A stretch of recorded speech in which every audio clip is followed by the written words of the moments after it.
자, 오늘 다시 성경의 역사 보도록 하겠습니다. 탭 모드로 좀 바꿔주시겠습니까? 예, 탭 모드로. 자, 오늘 네 번째 시간입니다. 7일의 창조 마지막인데요. 지난 시간까지 모든 것들의 창조, 모든 피조물의 창조까지 한번 살펴봤고요. 오늘은 여섯째 날의 마지막 단계죠. 사람의 창조에 대해서 좀 살펴보도록 하겠습니다. 네, 사람의 창조. 사람의 창조는 창세기 1장 26절부터 30절 사이에 걸쳐서 기록이 되어 있습니다. 자, 그런데 이 사람의 창조를 알아보기 전에 그 전절인 25절을 함께 좀 살펴봐야 돼요. 25절. 자, 그럼 사람의 창조의 의미에 대해서 생각하고 있거든요. 25절 보십시다. 하나님이 땅의 짐승을 그 종류대로, 가축을 그 종류대로, 땅에 기는 모든 것을 그 종류대로 만드시니 하나님의 보시기에 좋았더라. 자, 매 날마다 좋았더라가 기록이 되고 있는데 특별히 여섯째 날에 좋았더라는 먼저 25절, 모든 지상 위의 동물을 만드시기 위해 하나님께서 이렇게 말씀하고 계십니다. 그래서 이 25절에 하나님 보시기에 좋았더라는 이 표현은 그냥 여섯째 날에 동물 만드신 것에 좋았다, 완벽하다, 너무나 좋았다 라고 이해할 수도 되지만, 그럼에도 불구하고 사람의 창조 전에 이렇게 말씀하신 것은 사람의 창조가 되기 이전의 모든 것의 셋업이 완벽하다라는 그런 표현도 됩니다. 즉 첫째 날에 천지와 빛을 만드신 후부터 지구의 땅 위에 모든 동물을 완성할 때까지 그 모든 창조의 과정이 다 지금 준비가 되어 있다. 자, 이렇게 보시기에 좋았던 완전한 상황 위에서 이제 사람의 창조가 진행이 되어 가고 있다라는 거예요. 그러니까 여러분이 25절의 말씀을 통해서 보면 하나님의 창조의 절정은 뭐라고 이야기하는 거죠? 사람입니다. 사람의 창조. 그러니까 사람의 창조는요, 다른 피조물들과 똑같은, 그냥 같은 서열, 같은 레벨 위에서 진행이 된 게 아닙니다. 어떻게 보면 다른 모든 것들이 창조된 이유는 어디에 두고 계시죠? 사람을 창조하기 위한 전 단계라고 볼 수가 있는 거예요. 그러니까 하나님에게는 사람이 얼마나 중요하죠? 하나님에게는 가장 중요한 게 사람입니다. 사람. 다시 쓸게요. 하나님에게 가장 중요한 건 뭐라고요? 사람이다. 그러니까 지금 우리 자신을 보세요. 우리 자신이 하나님에게 얼마나 엄청난 가치 있냐는 거죠. 너무 존귀한 정도가 아니고요.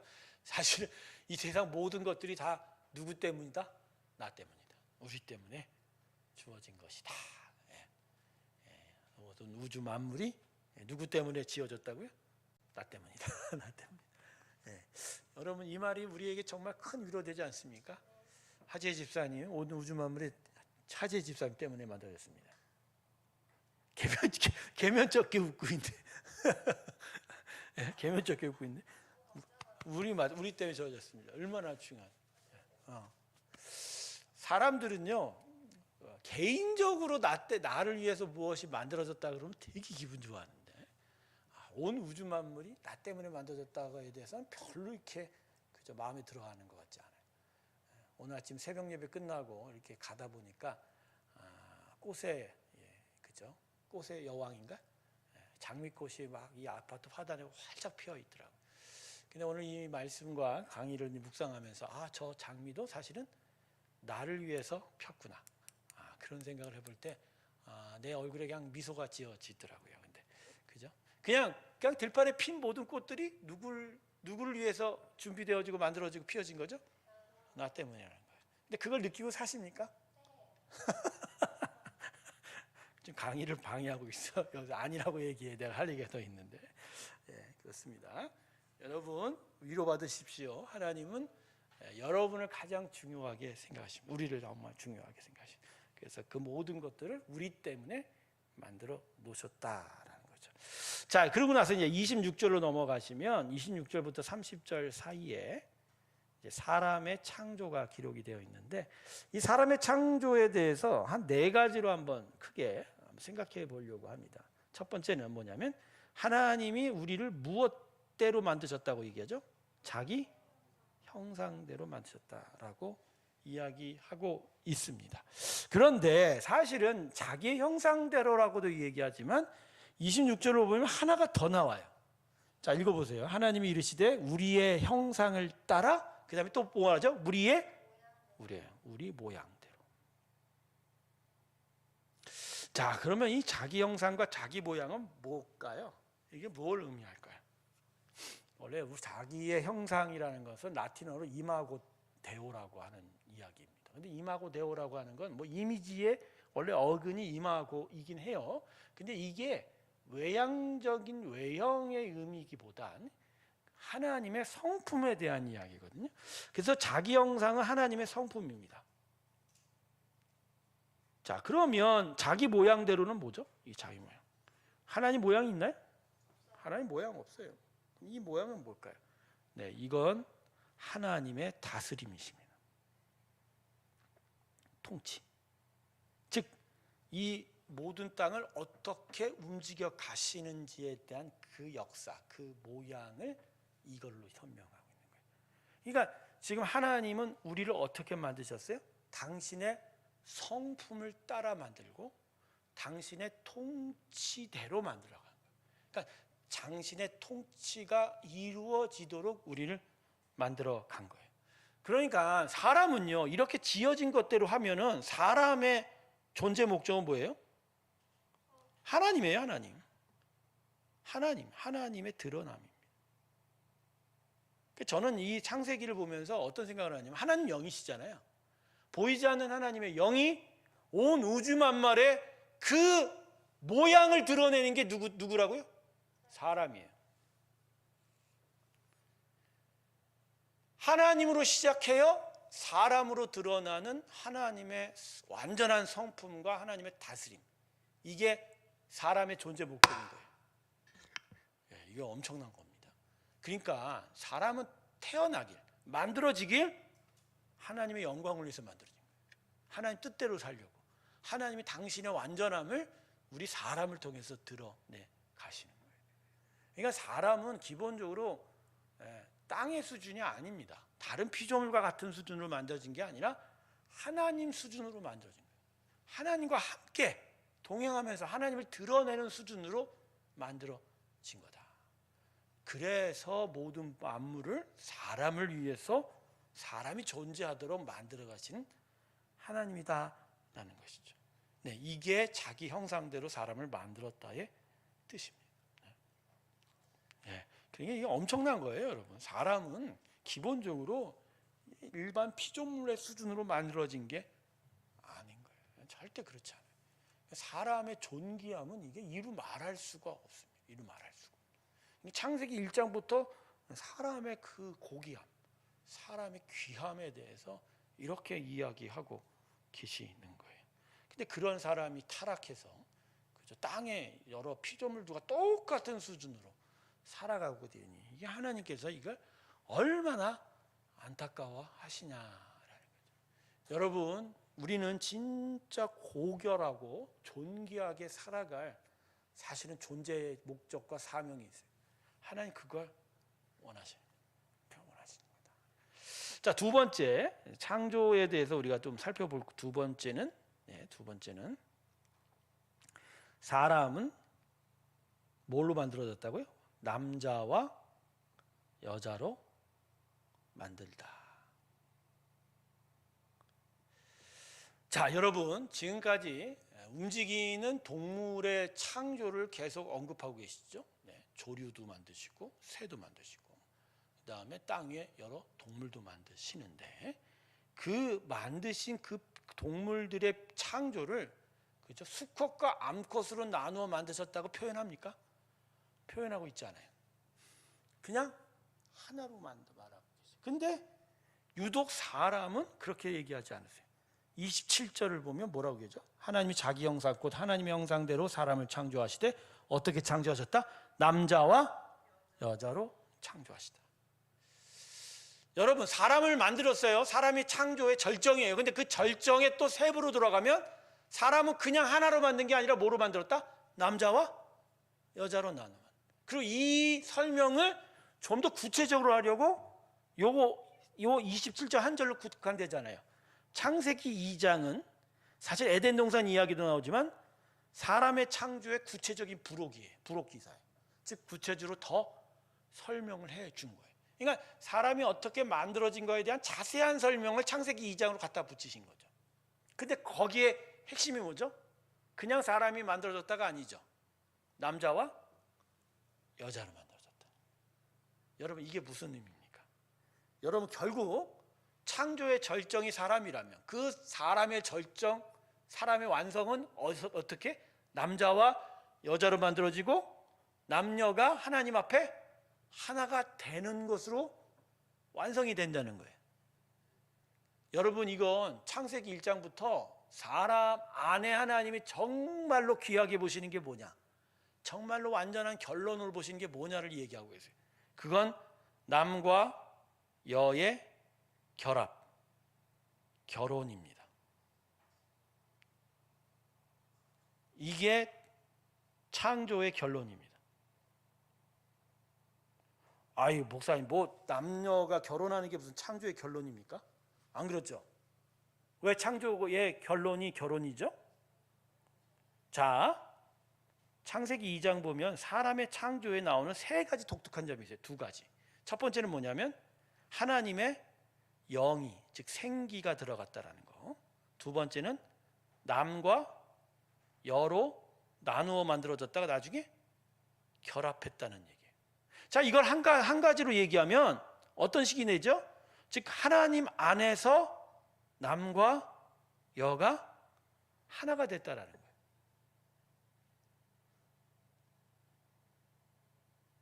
남과 여가 하나님과 하나가 돼요.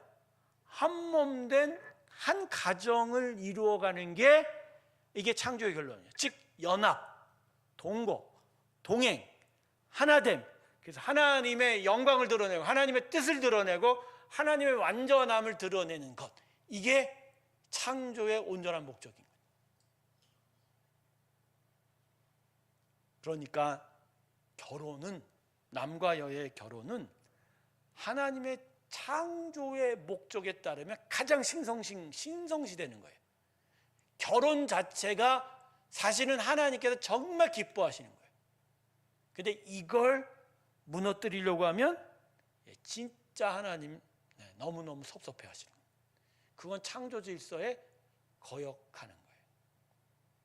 세상 사람들은 동성애나, 그렇죠? 성의 자유에 대해서 왜 교회가 그렇게 보수적이냐고 이야기하는 사람들이 꽤 많아요.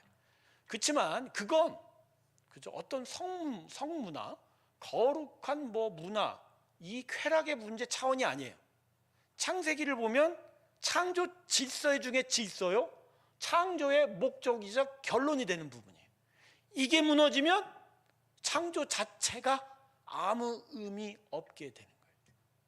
빛을 만드시고 온 만물을 완전하게 만드신 그 목적이 바로 그 위에서 남과 여가 하나가 되어 온전한 사랑과 하나됨으로 하나님과 함께 완전함을 드러내는 것이 바로 창조의 목적과 결론인데, 그래서 하나님은 온전하게 기뻐하고 온 우주 만물을 완벽하게 다스리는 게 창조의 목적인데, 그게 결론인데, 그걸 남과 여의 완전한 결합이 아니라 남과 남, 여와 여, 제3의 성으로 완전히 결혼 질서를 완전히 무너뜨려 버리는 것은, 이건 창조 질서가 무너져 가는 거죠. 저는요, 하나님과 남과 여의 이 세 가지의 하나됨을 저는 삼위일체에서 또 다시 삼위일체 반복이라고 생각합니다. 여러분, 성경에 가장 나오지 않는 단어 중에 우리가 믿고 있는 것 중에 하나가 제 중에 삼위일체입니다. 하나님은 한 분이시되 세 위격으로 존재하십니다. 성부 하나님, 성자 하나님, 성령 하나님. 근데 그 삼위의 위격의 하나님이 결국 결론이 뭡니까? 하나됨이에요. 조화롭게 하나 되어 하나님 당신의 모든 일들을 완벽하게 이루신 그 모습. 근데 그게 이 땅에 어떤 식으로 펼쳐지죠? 하나님을 온전히 섬기며 남과 여가 하나 되는 모습으로 섬겨져 가는 거다. 그래서 결혼은요, 하나님의 사실 드러냄이에요. 하나님 나타남이에요. 그리고 그 하나님을 배우고 하나님을 알아가고 하나님을 드러내고 깨달아가는 게 결혼 제도예요. 근데 세상 사람들은 결혼을 어떻게 식으로 생각합니까? 그냥 좋아하면 살고 뜻이 안 맞으면 안 사는 거고, 그죠? 한쪽이 한쪽을 지배하려고 그러고.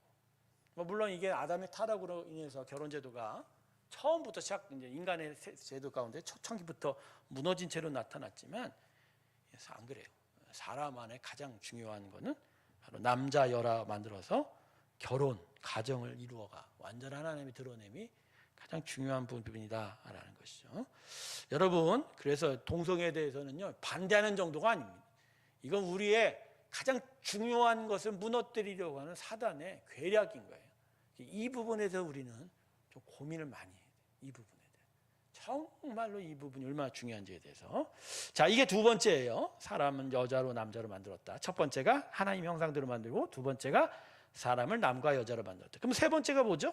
네, 세 번째가, 자, 28절을 보세요.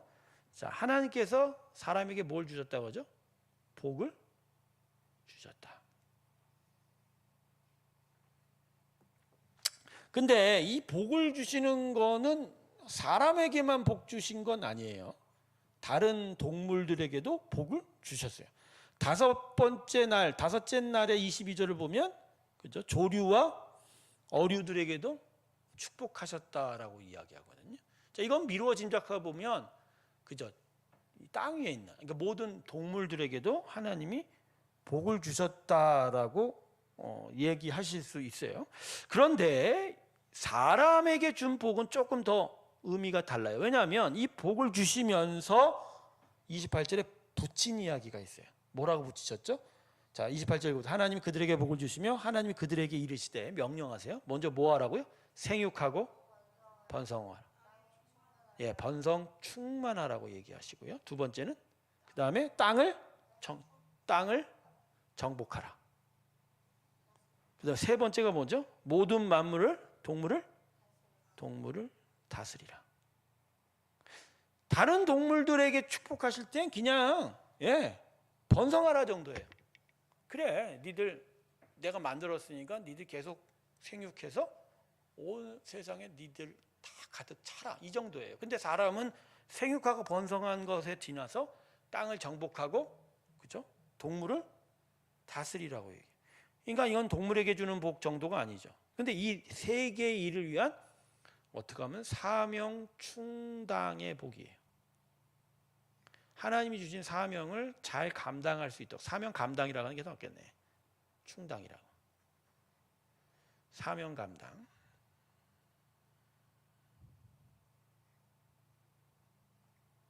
사명 감당의 복. 그래서 여러분, 사람은요, 기본적으로 하나님의 영광을 드러낼 수 있도록 하나님께서 복을 주신 존재입니다. 생육하고 정복하는 정도가 아니라, 번성하는 정도가 아니라 땅을 정복하고 다른 것들을 다스리도록 복을 주셨어요. 그런 의미에서 사람의 기본적인 내재적인 능력이 다른 동물에 비하면 월등합니다. 월등해요.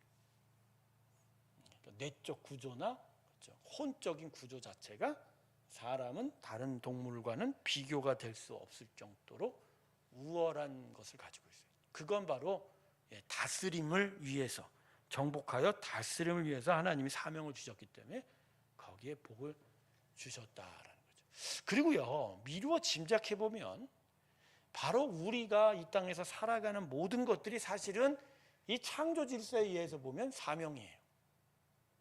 우리는 돈 버는 걸 어떤 식으로 생각하죠? 그냥 우리 가족 내가 쓰고 싶은 거, 내가 먹고 싶은 거 충당하려고, 좀 더 잘 살아보려고, 내가 편하게 살려고 하는 그런 생존적인, 나 개인적인 중심의 부를 이루려고 하는 것을 생각하지만, 하나님은 창조 질서 안에서 우리가 살아가는 모든 것들이 사명인 거예요. 땅을 정복하고, 그죠? 모든 것들을 다스리는 차원에서 우리가 일을 하고 또 그것 때문에 대가를 얻는 거예요. 그러니까 이 직업관에 대한 내가 무엇을 해야 될지에 대한 소명에 대한 이미 질서는 뭐 예수님으로 부르심을 받았다, 뭐 선교 사명이 있다 이전에 이미 창조 때부터 구별이 되어 있는 거예요. 동물은 생존을 위해서 번성을 위해서 먹고 마시고 자신의 존재를 계속 세워나가지만 사람은 그게 아니에요. 사람은 땅을 정복하고 동물을 다스릴 통치, 하나님의 통치를 드러낼 사명이 있는 거예요. 그래서 아무렇게나 살면 돼요, 안 돼요? 안 돼요. 사람은 만들어지길 자체가 어떻게 산다? 아무렇게나 살면 안 돼요. 아무렇게 살면 안 돼요. 하나님의 다스림을 드러내는 식으로 살아야 됩니다. 창세기 안에 그것이 기본적으로 발견이 되고 있는 거예요. 사람은 이게 그냥 막 사는 존재로 만들어진 게 결코 아니에요. 그런데 진화론자들이 이걸 원숭이로부터 발전이 됐다 이런 식으로 얘기를 하니 이게 말이 됩니까? 말이 되냐고. 점차 미개한 수준부터 계속 발전해 온 수준으로 진화가 됐다라는 말이, 이런 말씀을 보면 말이 안 돼요. 처음부터 월등하게 지어진 거예요. 처음부터 이 지금 현재 우리가 이루고 있는 모든 문명을 이룰 수 있는 지혜를 가지고 태어난 거예요. 그래서 이걸 가지고 온 땅을 편만히 다스리면서 하나님께 영광을 드릴 그럴 존재로서 지어진 게 바로 사람이다. 할렐루야. 할렐루야.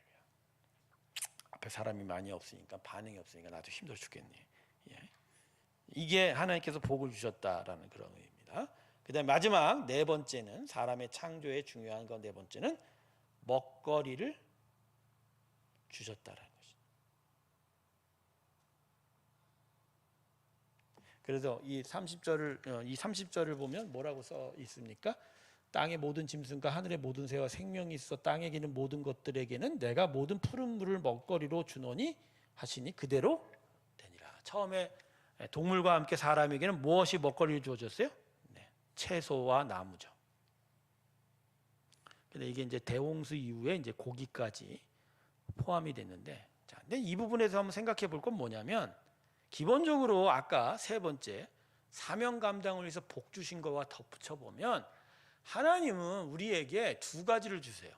그냥 생존을 위한 먹거리,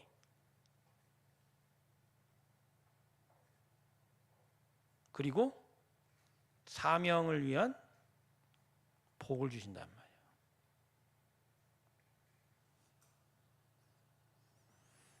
자, 이게 하나님이 우리에게 주시는 겁니다. 그러니까 하나님은 만들어질 때부터, 우리를 만드실 때부터 이 두 가지의 것들을 공급하게 되어 있어요, 안 있어요? 있어요. 이걸 공급하게 되어 있는 거예요. 그러니까 하나님 안에서, 은혜 안에서 하나님을 알고, 그래서 하나님의 사명을 깨닫고, 그래서 하나님이 명하신 대로 제대로 살기로 작정하면 생존을 위한 먹거리도 기본적으로 주실 뿐만 아니라 나의 삶을 통해서 하나님을 드러내고자 하는 사명을 위해서도 하나님은 복을 주십니다. 할렐루야. 근데 우리는 지금 어떻게 살고 있어요? 사명을 위한 복, 거기가 아니라 생존을 위한 먹거리만에 치중하고 있잖아요. 오늘도 제가 저녁을 먹으면서 조금 배고파서 조금 더 먹으려고 했는데 제 아내가 그렇게 양을 많이 주지를 않았어요. 이제 제가 웃긴 얘기 아닙니다. 그런데 그러면서 제가 그러면서 내가 이걸 좀 더 먹을까 하다가 그렇구나. 내가 이걸 좀 더 먹어봐야 그렇죠. 그냥 당장에 배부른 뿐이죠. 근데 이게 뭐 나한테 그렇게 중요하냐라는 거죠. 근데 내 마음에 그게 딱 떠오른 거야. 그래.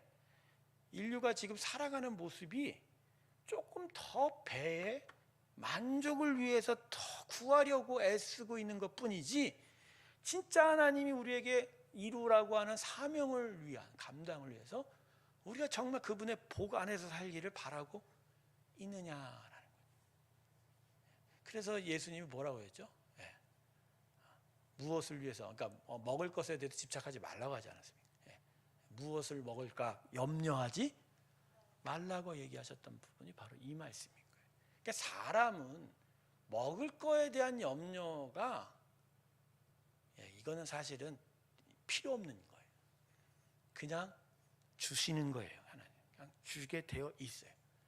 다만 내가 진짜 사명을 감당하고자 하나님의 복을 내가 믿고 따라갈 때 내 먹거리 생존을 위한 것이 아닌 다른 은혜의 일들이 우리 가운데 따라오게 되어 있다. 그것을 위해서 기도하는 우리 모두가 되길 주님의 이름으로 축원합니다. 아멘. 그래서 이제 이 네 가지입니다. 자, 그래서 정리해 보죠. 첫 번째, 사람의 창조에 네 가지 특징이 있어요. 첫 번째가 뭐죠? 자기 형상대로 만드셨다. 두 번째는 남자와 여자로 만들어 하나의 가정, 완전한 가정을 이루는 게 창조의 완전한 절정이자 목적이다. 세 번째, 하나님이 복을 주셔서 사명을 감당할 수 있게 해주셨다. 마지막으로 네 번째, 생존을 위해 기본적인 먹거리는 이미 온 우주 만물에 예비가 되어 있다. 이 네 가지가 우리를 만드실 때 하나님이 중요하게 생각하신 거라는 것이죠. 자, 여기까지가 이제 전체 6일간의 창조 활동이에요. 그런데 이 창조 활동 다음에 30절로 끝나지가 않아요. 창세기가 31절까지 진행이 되고 있어요. 자, 31절 보십시오. 1장. 하나님이 지으신 그 모든 것을 보시니 보시기에 심히 좋았더라. 저녁이 되고 아침이 되는 이는 여섯째 날이니라. 자, 바로 하나님이 당신의 모든 사람의 창조까지 포함한 모든 창조에 대한 결론을 내리신 거예요. 결론이 뭐죠? 심히 6일 동안의 하나님의 창조는 퍼펙트하다라고 이야기하고 계신 거예요. 퍼펙트하다.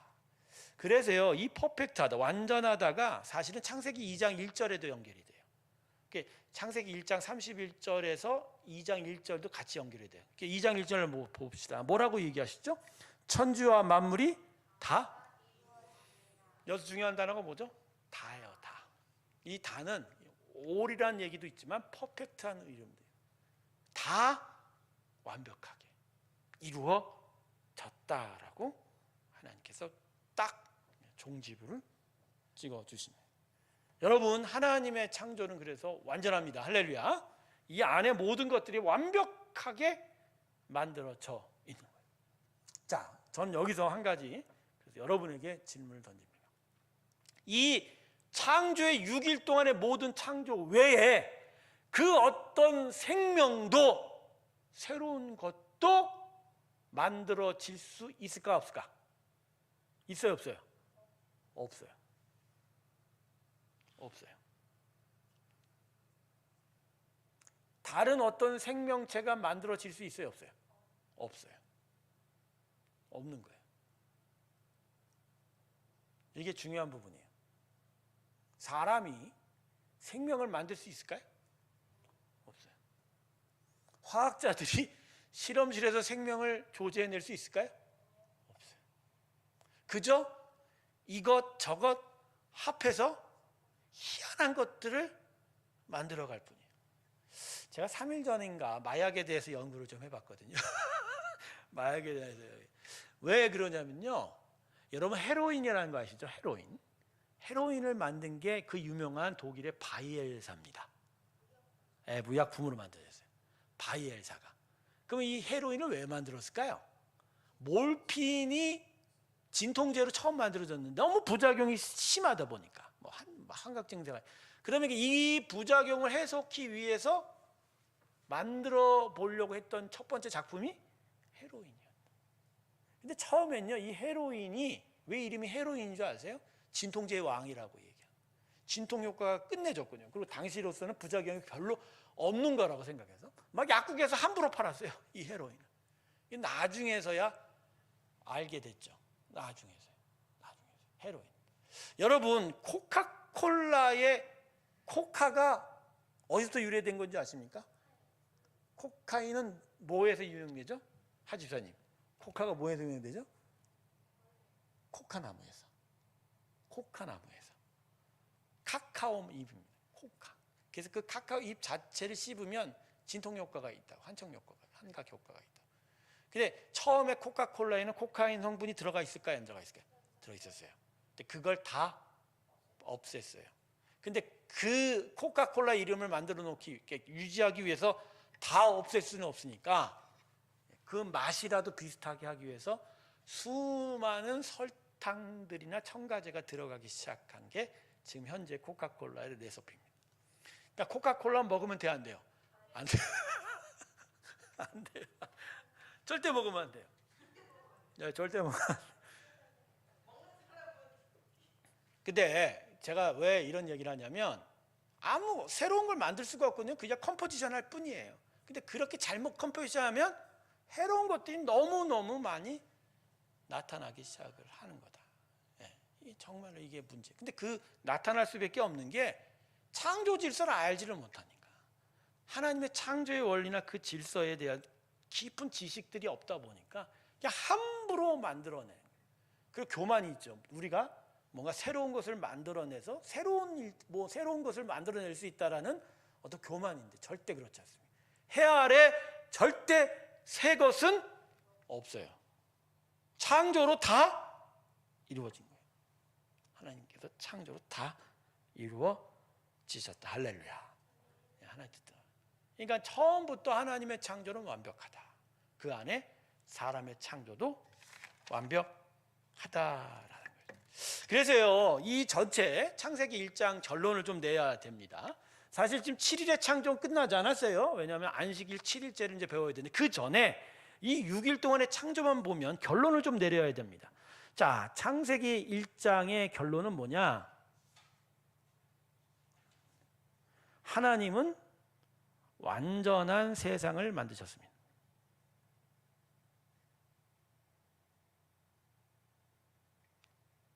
하나님은 완전한 세상을 만드셨습니다. 하나님은 처음부터 완전했어요. 완전한 세상을 만드셨어요. 그래서 이렇게 처음에 전제한 이유는 결국 뭐죠? 사람이 타락하여 세상을 망가뜨렸다는 거죠.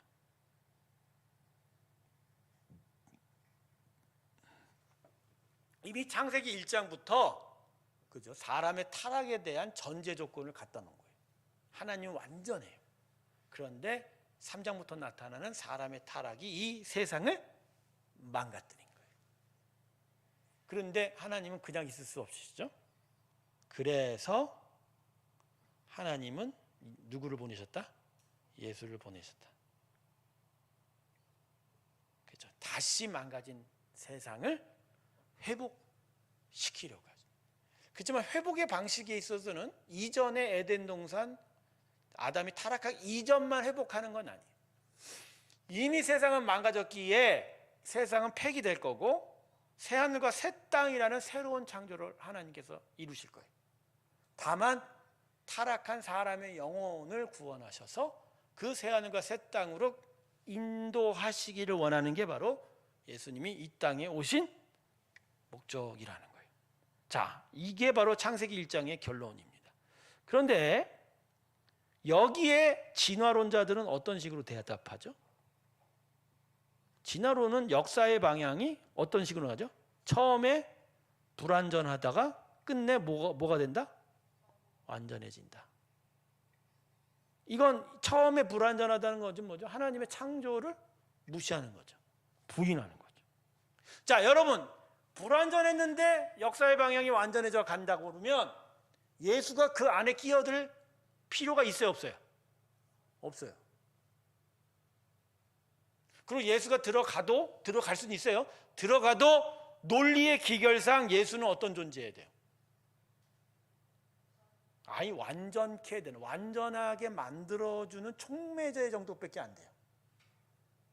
자, 여러분, 제가 왜 이 이야기를 여러분에게 하냐면요, 복음이 우리에게 요구하는 건 이미 완전한 걸 사람이 타락시켰으니 그 사람의 타락을 다시 용서하고 새로운 영을 주면서 이전의 완전함을 다시 회복하는 것이 예수의 오신 목적인데, 처음에 창조의 완전함 무시하고 예수를 통해서 완전해져 가는 쪽으로만 생각할 수가 있다라는. 그래서 여러분, 이러한 일들이 예수의 복음 안에 희한한 것들이 끼어들기 시작해요. 그게 뭐죠? 기복신앙. 그 다음에 뭐죠? 번영신학들이죠. 이게 다 어떤 의미예요? 이거 진화론이에요. 결국 영적 진화론이에요. 지금은 열악하니 예수를 믿으면 창대하리라, 번성하리라. 단순한 거예요. 여기에는 죄가 끼어들지 않아요. 타락이 끼어들지 않아요. 그리고 이전에 하나님의 완전한 창조의 세상이 끼어들지가 않아요. 그건 없어요. 그건 무시해요. 당장 내가 연약하고 부족하고 배고프니까 예수 믿으면 밥이 오고 번영이 오고 부자가 되고, 그렇죠? 완전해진다, 이 이야기만 하는 거예요. 여러분, 이건 복음이 아닙니다. 이런 복음은 없어요.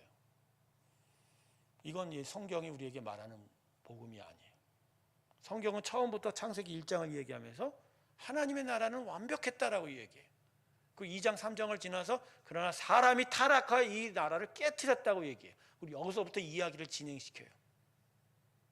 근데 영적 진화론적 잘못된 복음들은 창조의 완전함과 사람의 타락에 대해서 무시해요. 언급 안 해요.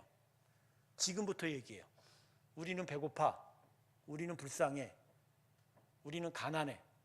근데 예수가 오면 부자가 될 거야, 치유를 받을 거야, 번성을 할 거야, 이 얘기예요.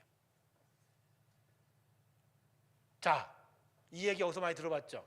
한국에서 예수를 가르칠 때 뭐라고 얘기했어요? 이제 전도하면 예수 믿으면 복 받아요, 예수 믿으면 부자 돼요라고 했죠.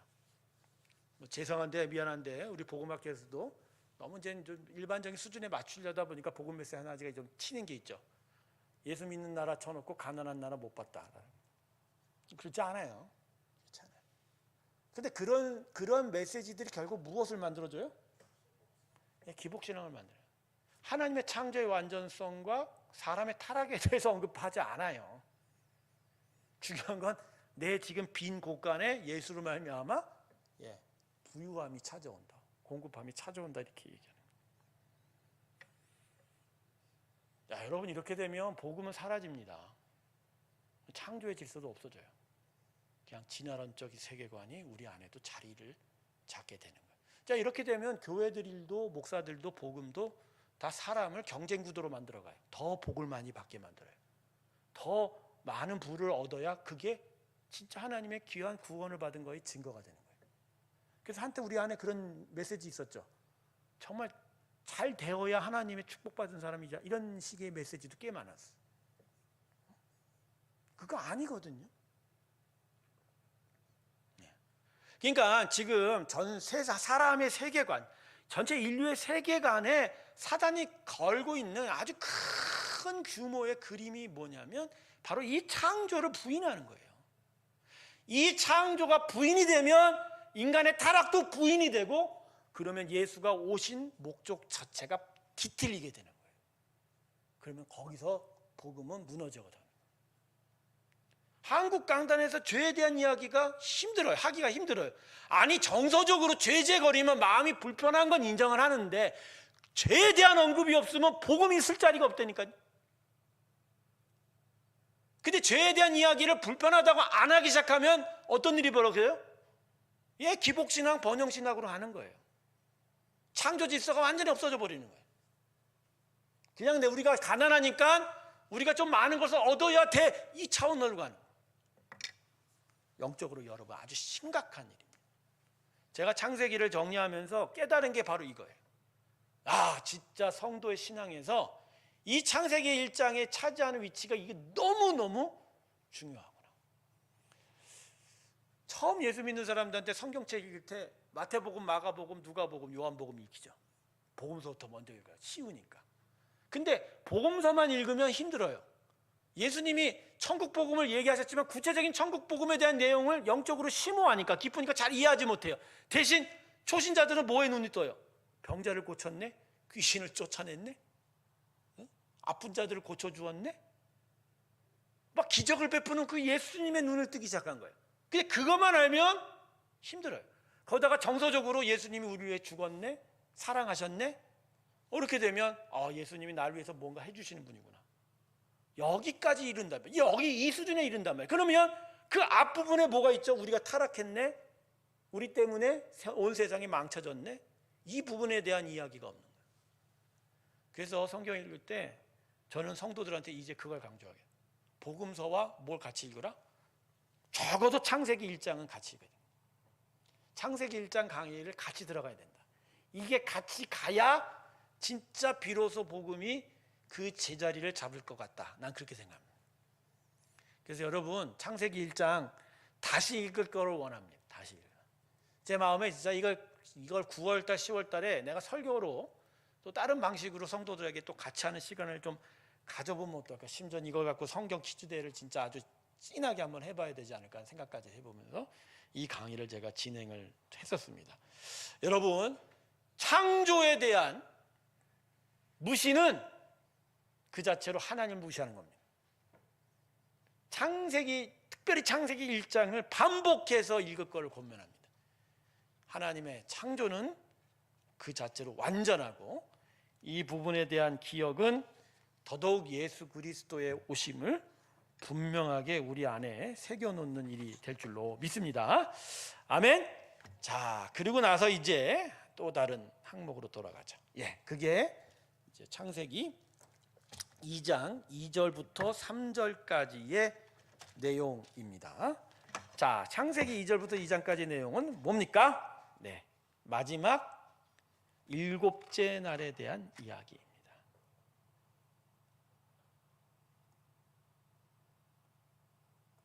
일곱째 날에 대한 이야기입니다.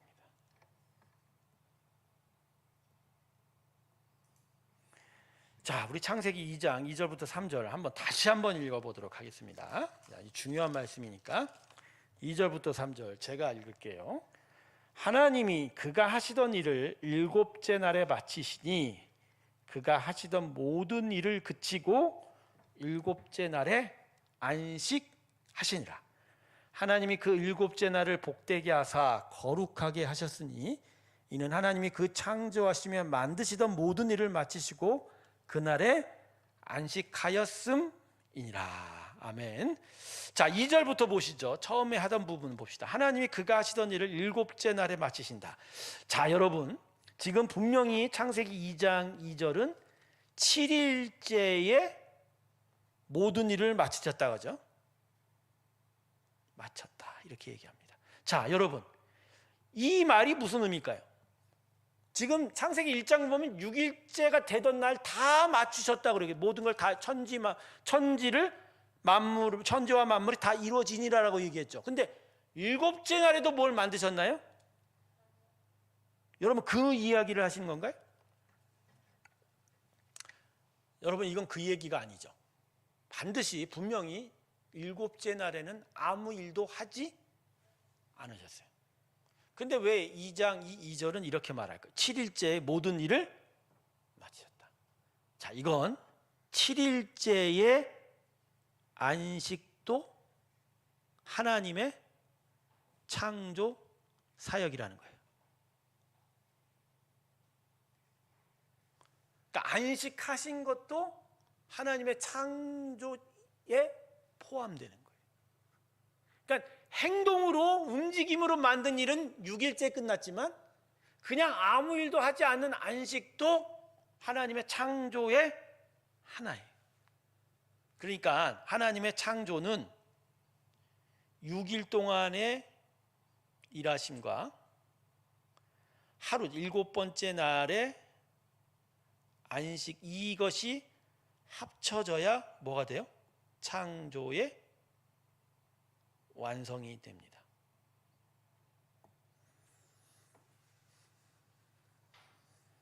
그래서 여러분 안식의 개념 이건 너무너무 중요한 거예요. 안식은 창조의 하나였어요. 그냥 다 창조 밖에 하나님이 안식을 만든 게 아니라 완전한 창조의 한 부분으로 뭐가 들어갔다? 안식이 들어간 거예요. 그러니까 일 열심히 하고 또 제대로 쉬는 게 중요한 거예요. 물론 이제 요거부터 시작해서 이제 안식일의 개념이 나오기 시작하는데 여러분 안식일 개념은 창조 때의 개념 아닙니다. 여러분 안식일이 언제 처음 생겼어요? 십계명에 안식일이 들어가니까. 안식일은 훗날 이스라엘 백성이 그것도 시내산에 출애굽해 모일 때 하나님이 일종의 계명으로 주신 거지. 안식일이라는 규칙으로 나타난 거지. 안식일은 그때의 개념이지.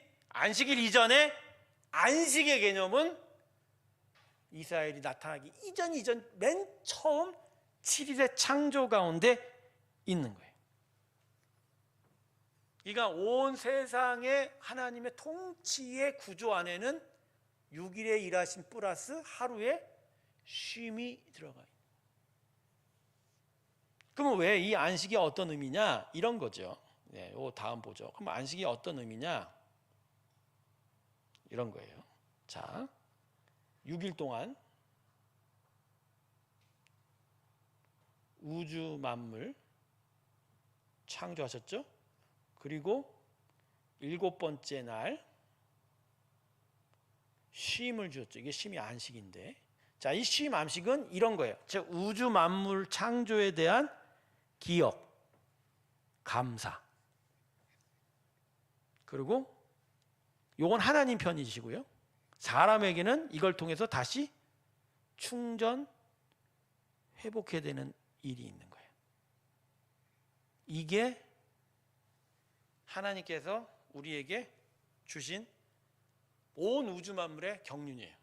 이렇게 돌아가는 거예요. 그러니까 결론적으로 하나님은 이 안식하시면서 온 우주 만물에게 제시한 거예요.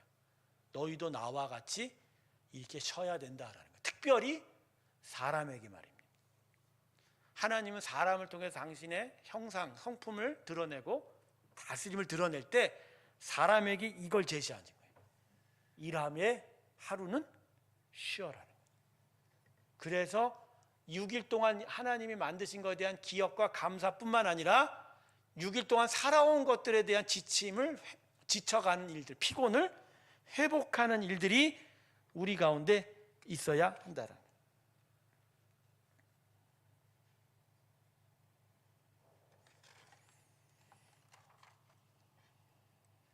그래서 여러분, 일 많이 하지 마세요. 하나님이 우리한테 명하신 건 일 자체가 목적이 아닙니다. 일하고 난 다음에 기억하고 감사하고 다시 충전하고 회복하는 구조입니다. 많이 일하시면 안 됩니다.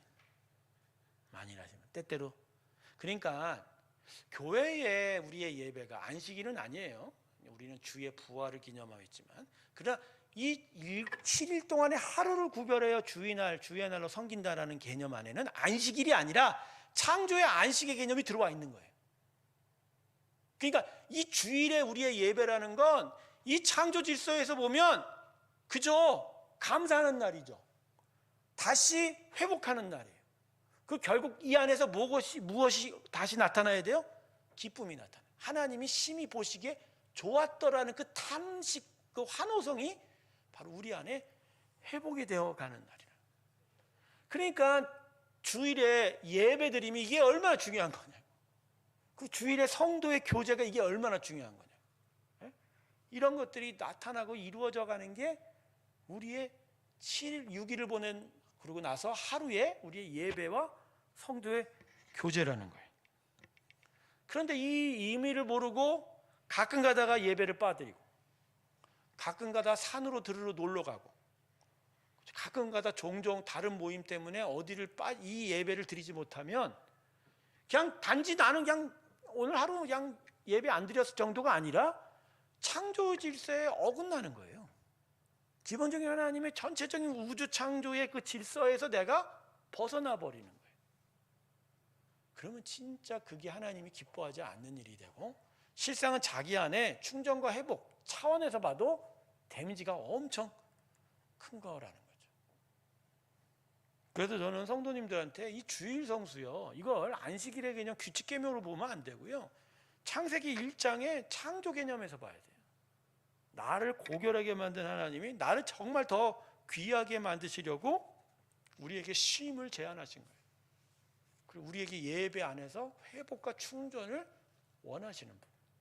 그러니까 그걸 우리가 따라가는 게 우리가 복된 겁니다. 할렐루야. 복된 거예요. 그런데 이걸 나는 근데 그래서 여러분, 그래서 놀래면 토요일 날 오세요. 어디 가려면 토요일 날 오세요. 주일은 예배하면서 하나님 안에서 쉬어요. 영적인 충전이 있어야 하는 거죠. 그리고 예배 안 나고 집에서 쉬는 분들도 있는데 가끔 그런다고 쉬지 않아요. 여러분, 제가 이 안식에 얘기한 쉼은요, 육체의 쉼만이 아닙니다. 하나님의 영적인 부분에 대한 이야기예요. 영적인 부분, 충전에 대한 이야기예요. 이 부분이 들어와야 되는데 이게 안 들어요. 저는 이런 식으로 그림을 좀 그려보려고 그래요. 자, 보십시오. 첫날 뭘 만드셨죠? 하나님이 천지와 빛을 만들었어요. 둘째 날은 궁창을 만드셨죠. 궁창을 나누고 윗물과 아랫물. 셋째 날은 지표면을 만드시고 땅과 아까 산과 강과 바다를 만드시고 초목을 만드셨죠. 4일차는 뭐 만드셨어요? 광명체를 만드셨어요. 5일째 뭐 만들었어요? 어류와 조류를 만들었어요. 6일째는 이제 동물을 만드시고 그 안에 그 위에 사람을 만드셨죠. 6일. 그리고 마지막 7일째 뭘 두셨어요? 하나님이 안식을 주셨어요. 그러니까 지금 창조의 최고봉에는 뭐가 있어요? 그리고 그 안식을 누가 누려요? 사람이에요.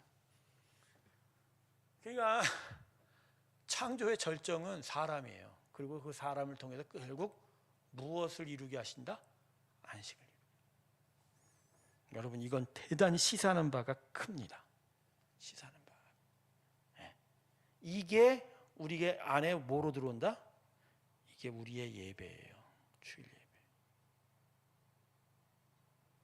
그래서 이 주일 예배의 의미와 가치에 대해서 이 창세기 1장으로 되돌아보면 이게 단순하게 그냥 뭐 하나님 와갖고 딴딴딴 우리 찬송 부르고 뭐 고백하고 그런 예식을 올리는 그런 차원 아니에요. 그렇죠. 하나님의 거룩한 신 가운데로 내가 나아가는, 그 안에서 내가 충전되고 다시 하나님의 거룩한 존재로서 또 하나님과 함께 살아가는 날들을 이루어가는 게, 그게 우리의 안식인 거다. 안식. 주일 예배를 결코 무시하지 않길 주님의 이름으로 축원합니다. 여러분, 주일 예배 무시하지 마세요.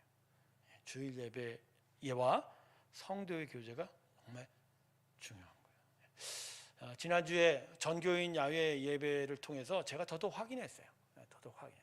모든 우리 식구들이 한 자리에 모여 예배하는 게 너무너무 기쁘더라고요. 너무너무 기쁘더라고요. 우리가 주일날 서로 얼굴 보기가 정말 힘들지 않습니까?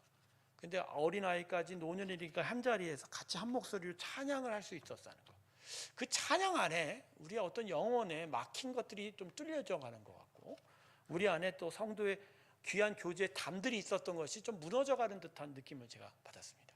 뭔가 전체가 다 하나가 되어가는 어떤 영적 연합들에 대한 그런 모습. 물론 뭐 자세하게 들여다보면 개개인별로 뭐 서로 힘들어하고 어려워하고 아파하는 일든지 여전히 않겠지만, 그러나 공동체로 보면 그 안에 하나가 되어가는 그 거룩한 일들이 이 전교인 예배를 통해서 나타났다.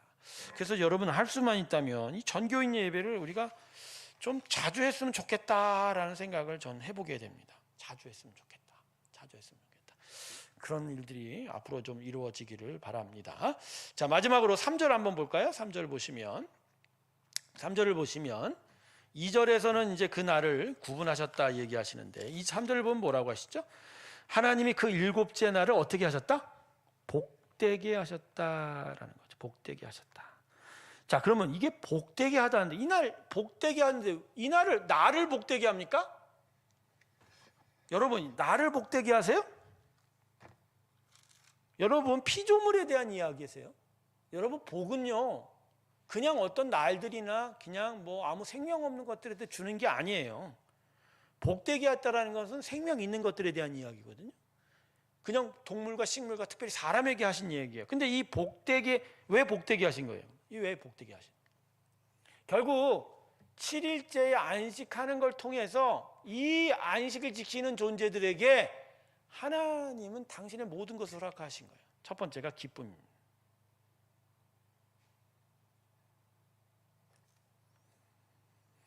두 번째가 기쁨을 누리는 겁니다.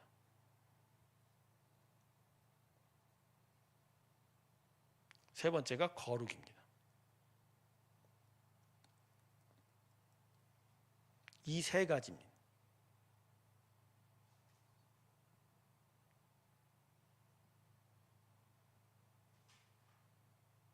성도 여러분, 여러분의 주일 예배는 기본적으로 이 세 가지가 보장이 되어 있는 거예요. 여러분이 6일 동안의 여러분의 삶을 마치고 일곱째 날 하나님과 함께 예배하며 그분과 동행하기를, 그분에게 집중하기를, 그분 안에서 안식하기를 결정한다면 하나님은 여러분 안에 기쁨을 주실 거고, 기쁨을 누리게 하실 거고, 무엇보다 하나님의 거룩함을 따라 거룩한 자로 세워 가실 겁니다. 이게 극치예요. 창조의 극치. 이걸 안식이라고 얘기해요. 근데 유대인들은 이 안식을 몰라요. 그냥 몸이 안 움직이면 안식인 줄 알아요.